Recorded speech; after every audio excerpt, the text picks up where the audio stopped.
మరి శుభవార్తను తెలియజేస్తూ ఉన్నటువంటి మనము మరి ఒక విషయాన్ని కూడా మనం గుర్తు చేసుకోవాలి. ఈ సందర్భంలో ఇదిగో నేను త్వరగా వచ్చుచున్నాను, ప్రతి వాని క్రియలకు చెప్పున వానికి జీతము నా యొక్క ఉన్నదని ప్రభు అయిన యేసు చెప్తున్నాడు. ఇది అల్టిమేషన్ గా ఒక కాషన్ అన్నమాట, ఒక హెచ్చరిక.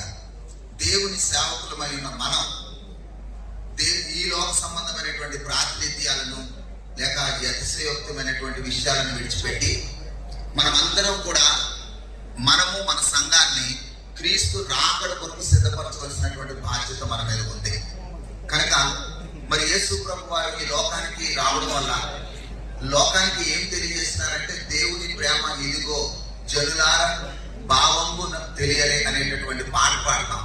దేవుని ప్రేమ అంటే క్రిస్మస్ ద్వారానే ప్రజలకు తెలిసింది.